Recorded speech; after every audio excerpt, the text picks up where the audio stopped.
Mas aí a gente está falando do cara que já é candidato, ou esse processo é sobre um candidato ou sobre um sujeito que vai se candidatar?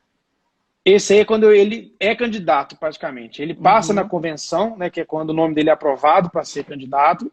Queria fazer uma linha histórica, assim, só para o leigo, só Vamos, para a gente entender. Exemplo, maravilha. eu, Nélio Souto, tenho interesse em me candidatar. Como que funciona? Talvez, eu até já estive aqui conversando sobre, não, né, com essa abordagem, mas sobre política com outras pessoas, e perguntar assim, como que começa um processo? Quando eu identifico assim, olha, eu acho que eu devo ser um representante do povo e eu vou me candidatar. Eu procuro um partido? Como é que começa essa história? Show de bola, maravilha. É importante essa linha do tempo, porque a gente tem o tal da pré-campanha, né? Hoje a pré-campanha é muito forte, ela tomou um corpo maior, como a gente tem hoje em 2016, que foi quando houve uma pequena reforma na lei das eleições. Até 2014, a gente tinha 90 dias de campanha, aproximadamente 90 dias de campanha. Então eram praticamente 3 meses de campanha eleitoral. Era tempo suficiente para a pessoa se apresentar para a sociedade, mostrar o nome dela como opção. E aí, Uhum. visando reduzir um pouco as despesas de campanha, teve muita questão lá de Caixa 2, Uhum. Odebrecht, aquela coisa toda, de dinheiro, né, de Caixa 2. Foram tomadas uma série de medidas para reduzir a média geral de despesa das campanhas. Antes, o valor máximo da campanha era definido pelo partido.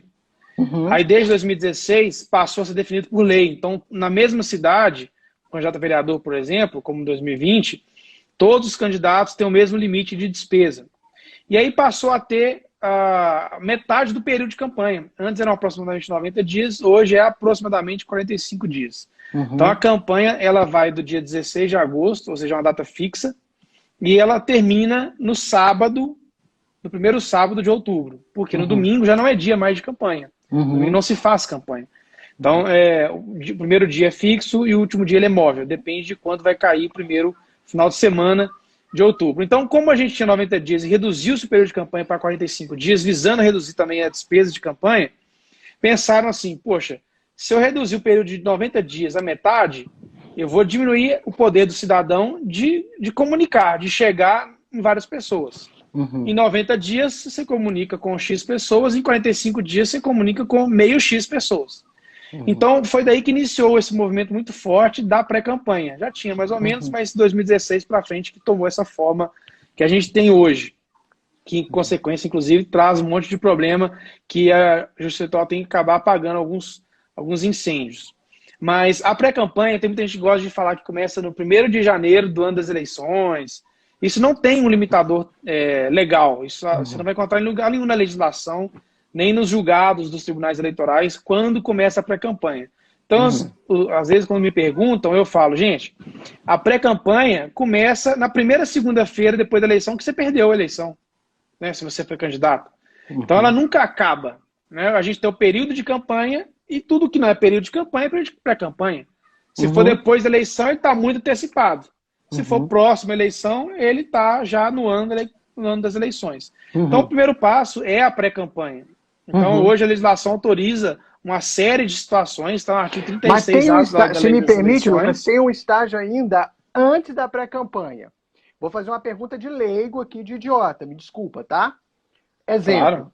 eu tenho um cidadão lá que quer se candidatar. Então, perguntas bobas, assim. Tem uma idade mínima? Ele pode ter o nome sujo? Ele pode ter algum processo contra ele? Ele pode estar respondendo a algum crime? Ele pode já ter tido passagem, cumprido alguma pena? Enfim, esse sujeito, né? Vamos, a gente falar assim, a reputação ilibada dele pode ser algo que ele já resolveu com a sociedade, por exemplo. Então, qualquer cidadão pode se candidatar, tem uma idade. Como é que funciona esse antes de chegar lá na pré-campanha? Para se Beleza. apresentar ao partido, né? Ótimo. Então, a gente divide em elegibilidade, né, causas de elegibilidade e causas de inelegibilidade. Um é Uhum. elegibilidade, o outro é ine, né? É importante, parece que palavras são idênticas, mas são diferentes. Você tem que ter todos os requisitos de elegibilidade. E o outro, Uhum. você não pode ter nenhuma causa de inelegibilidade. Uhum. Então, se de um lado você tem que cumprir todos os requisitos, do outro lado você tem que não pode ter nenhum sequer. Você pode ter mais de um, mas se você tiver um, já embarreira a sua campanha. E Uhum. realmente o principal é a idade. A gente costuma dizer que a pessoa, o cidadão, só tem a elegibilidade plena aos 35 anos. Antes dos 35 anos, ele não tem a elegibilidade plena. Por quê? Porque ele não pode ser candidato a presidente da República com menos de 35 anos.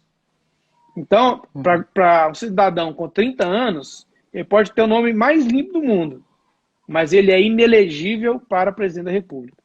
Então, a idade realmente é importante. Vereador, 18 anos, né, é o mais novo. Prefeito, 21 anos.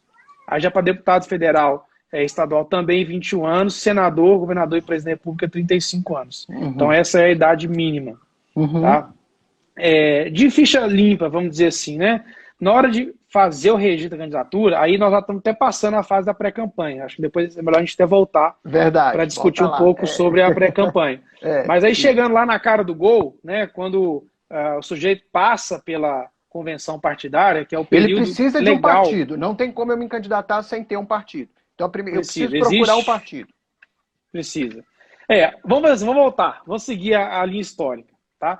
Então, não tem limite de pré-campanha, né? Pré-campanha a qualquer momento que a gente não esteja em campanha. Então, vamos pegar janeiro do ano das eleições. Né? O cidadão começou a fazer a sua pré-campanha. O que é pré-campanha? Né? O TSE ele já caminhou, já deixou um pouquinho mais delineado o que a gente não tinha em 2016. Pré-campanha é quando o cidadão ele começa a se divulgar, exaltar suas qualidades pessoais e dizer por que ele se acha uma pessoa boa e adequada para assumir determinado cargo. Ainda sem vínculo? Aí ele não tem vínculo ainda sem com vínculo. partido, com nada. Com nada. Nós estamos em janeiro. Vamos criar um exemplo de linha cronológica. Nós estamos em janeiro. Ele pode, inclusive, fazer menção à pretensa candidatura. Então a legislação autoriza. Pessoal, eu tenho pretensão de ser candidato a deputado federal em 2022. Eu posso contar com o seu apoio? Isso ele pode fazer, está completamente autorizado. Mas veja bem, olha a frase que eu usei. Posso contar com o seu apoio? A palavra é apoio. Apoio é a palavra-chave. Não posso pedir voto. Posso contar com o seu voto? Multa de pelo menos R$5.000. Entendi. A palavra voto ela é muito importante, apesar de não ser... como é que eu vou dizer? Não é só ela que vai te conduzir a uma multa, né? Por propaganda antecipada. É uma série de circunstâncias. Porque existe o voto, o vedado, o voto explícito, né? O pedido de voto explícito, que é diferente do voto expresso. Uma coisa é vote em mim. Outra coisa é eu já com um monte de cor do meu partido, com um númerozinho lá do meu telefone, que no final das contas é o mesmo número que eu vou concorrer. Então, sempre tem que analisar todo o arcabouço, né? A foto inteira, né? Como eu gosto de dizer. Então, aí a gente entrou na pré-campanha, esse pré-candidato, ele pode se apresentar como pré-candidato, pode pedir apoio, pode falar das suas qualidades pessoais, que eu tenho gestão disso, fui aquilo, fiz isso, das suas realizações, né? Isso não tem o menor problema. Pode frequentar lugares, etc. Então, aí, quando ele chega em maio, ele tem, 6 meses antes do pleito, que é o primeiro marco principal que a gente tem, ele tem que estar afiliado no partido político. O limite de filiação é 6 meses. Se der 6 meses da data do pleito e ele não tiver filiado, ele não vai conseguir se candidatar. Ele não consegue se filiar na boca do gol. Então, 6 meses é o primeiro marco, ele tem que ficar super atento. Deu 6 meses, tem que se filiar. Depois que ele se filia, tranquilo, ele continua em pré-campanha, porém filiado a um partido político. E aí as coisas vão caminhando. Entre 20 de julho e 5 de agosto é o período legal da realização das convenções partidárias. Nas convenções partidárias, aí depende de cada estatuto de cada partido, que define quem é que vota nessa convenção, é que os filiados, ou os dirigentes, ou aquelas pessoas ali qualificadas no estatuto, vão votar nas pessoas que vão ser candidatas. Então, lavra-se uma ata, você apresenta para a Justiça Eleitoral. Justiça Eleitoral, no nosso partido, os candidatos serão esses. Apresentam uma lista de nomes. É igual a ata de condomínio. Né? Nós vamos fazer tais obras e listar lá as obras que o condomínio vai fazer. Assim é no partido. Então, lavra-se a ata com o nome de cada um. Depois, essa forma de organização é comum a todos os partidos, né? Isso aí é um protocolo legal. Todos os partidos. Determinação da lei. Tá. Entre 20 de julho e 5 de agosto, todo mundo tem que realizar essas convenções. Não pode ser antes, não pode ser depois. Entendi. Né? Então, você pode ver anúncio de pré-candidatura e tal, mas a formalização da candidatura, ou seja, que a pessoa vai ser candidata, é por meio dessa ata da reunião que só pode ser realizada entre 20 de julho e 5 de agosto. Entendi. Depois disso, o partido ele pega essa ata e vai na Justiça Eleitoral com a série de documentos, que a gente vai falar da ficha limpa, e apresenta para a Justiça Eleitoral essa relação de nomes com as relações de documentos exigidos pela legislação. Então, dentre eles, a gente tem, obviamente, né, um documento de identidade, um documento de escolaridade. Por quê? Porque o analfabeto ele não pode ser mandatário, não pode ser elegível. Por isso, talvez alguém deve lembrar aqui, o Tiririca, ele teve que comparecer à zona eleitoral, quando ele foi eleito, para comprovar que ele sabia ler e escrever. Teve uma denúncia de que ele era analfabeto, e o analfabeto não pode ser candidato. Então é necessário um documento que comprove a alfabetização. Veja que não é escolaridade. A pessoa não precisa ter diploma, não precisa ser curso superior. Tanto é que basta a apresentação da carteira de habilitação. A carteira de habilitação é um documento válido para comprovar a escolaridade. Por quê?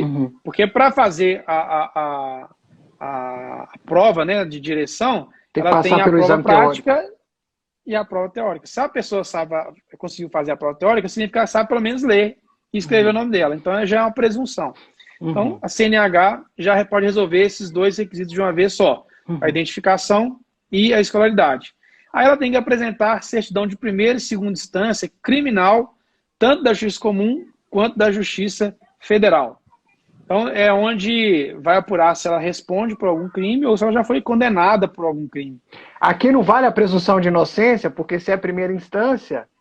Sim, aí vale. Aí vale. A questão é a seguinte, se você tem uma certidão totalmente negativa, maravilha, você cumpriu o requisito. Mas se você apresenta uma certidão positiva, ou seja, se responde um processo criminal, às vezes pode ser até inquérito, às vezes não precisa nem ser processo. Você tem que apresentar uma outra certidão referente a este processo. A gente fala de certidão de objeto e pé. É uma certidão que vai dizer em que pé está este processo. Se já houve uma condenação, se não houve condenação, se está em segundo grau, se está em primeiro grau. Para aí o juiz eleitoral fazer essa análise, essa apreciação. Se aquele processo é um impeditivo para a sua candidatura ou não. Tá? Então, sim, realmente precisa de ter uma condenação definitiva ou em segundo grau. Tá? Não pode ser vale apenas qualquer processo, né? Qualquer processo tem o mesmo peso, desde que seja uma pensão alimentícia, enfim, um furto, tem o mesmo peso e medida, não? Não. As certidões, elas são criminais. Não é necessário apresentar sequer a certidão civil. Entendi. Tá? Então, se você tem uma dívida, está com o nome sujo no Serasa, nada disso é impeditivo para você ser candidato.